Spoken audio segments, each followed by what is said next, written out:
Maga a társaság tök jó volt. Rengeteg kontaktot szereztem onnan, rengeteg jó tanárral megismerkedtem, még egy-kettővel még most is tartom a kapcsolatot. Az, hogy átfogó képet kaptam magáról a mérnökségről, úgy, hogy összehasonlítva most a svájci kollégákkal, szerintem jobb képzésünk van, úgyhogy ebbe jobbak vagyunk talán. Szerintem a legfontosabb az volt, hogy van egy feladatod, azt el kell végezni, arra kapsz egy visszajelzést, akkor át kell dolgoznod, és utána le kell adnod.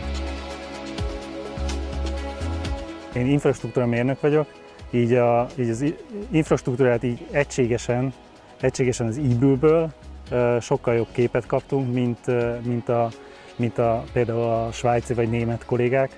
Ők például semmit nem tanulnak a vasutakról, itt ezekről, jóformán semmit. Ők úgy mennek be, mint egy gimnazista.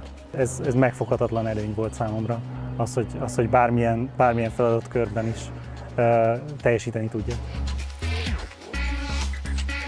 Először rajzolóként kezdtem, számítógépes rajzolóként kezdtem. A rajzolásból átváltottam mérnöknek, vagyis projektmérnöknek. A projektmérnöki feladataim először útépítés volt, autópályaépítés. Zürich környékén terveztünk egy 17 kilométeres pályaszakaszt, aztán projektmérnökből átváltottam műtárgyépítővé, tehát így a műtárgyakkal foglalkoztam, ott statikát is terveztem, alagutakat is terveztem, és most pedig az utóbbi 2 évben vasúttervezéssel foglalkozom. A legnagyobb projektem, amire most nagyon büszke lehetek, az a Gotthard alagút. Én azért ajánlom az eBullt,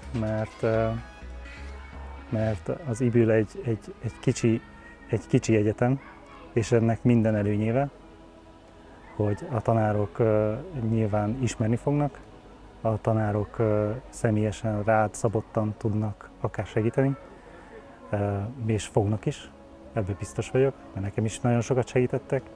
Szerintem az eBull az eléggé praxisorientált, ez szerintem egy nagyon nagy előny. Nem fogtok olyan fölösleges dolgokat tanulni, amikre nem lesz aztán főként szükségetek. Ezeket így egységben talán csak az eBullon találjátok meg.